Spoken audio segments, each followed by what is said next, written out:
Honestly, when it comes to chocolate cake, there is nothing much. You just need to use the best quality ingredients that are available in the market. How do you know that it is the best quality ingredients? Well, economics says the higher the price, the higher the quality. It makes sense because if you go to the supermarket, the best chocolate are the ones that are expensive. When you start baking, it is important to first preheat your oven as you've seen me doing. Then from there, I move from preparing the lining for my baking tins. This is very much optional. You can use anything that works for you.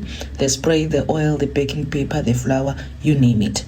I've used the lining, which is the baking paper, and on the side, I've used the oil to make sure that my cakes doesn't stick when I'm finished baking. For those who don't bake a lot or the first time baking, if you don't grease your pan, you'll come crying. Okay, now let's move to baking. I've used 2 cups of all-purpose flour. It's important to note that I said all-purpose flour because I'm going to add 1 teaspoon of baking soda, 2 teaspoons of baking powder, 1 teaspoon of salt, 1/3 of a cup or 180 gram of quality cocoa powder, and a cup of sugar. So when it comes to sugar, guys, it all depends on you. If you've got too sweet tooth, add more. If you don't, add less. Now let's move to the wet ingredients. I'm going to use 2 large eggs, 1 cup of oil, 1 cup of buttermilk. I've also added a tablespoon of white vinegar and vanilla extract. So with the vanilla, you can use extract, paste, or any vanilla that you can get from the shop. But for the chocolate, remember I said quality. Then you mix the 2 ingredients together, wet and dry. When you're done, you prepare a good cup of quality coffee. You see, I'm emphasizing a lot on this quality because the best chocolate relies on the best ingredients. Then you take your coffee, you pour over your mixture and you mix well. Guys, do not over mix. There is no need.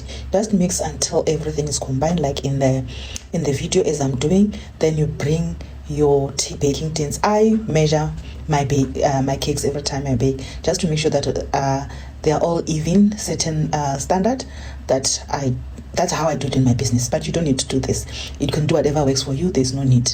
When you're done, make sure you tap them to release any air. You know, when you cut your cake and those pockets in your air, just the tapping is just to avoid that. And then when you're done, I usually wrap mine with a cling before I can proceed to the decoration. If you are a professional baker or you're starting, it is very important because then when you are crumb coating your cake, there is no lot of crumbs. That it's easy, it's neat.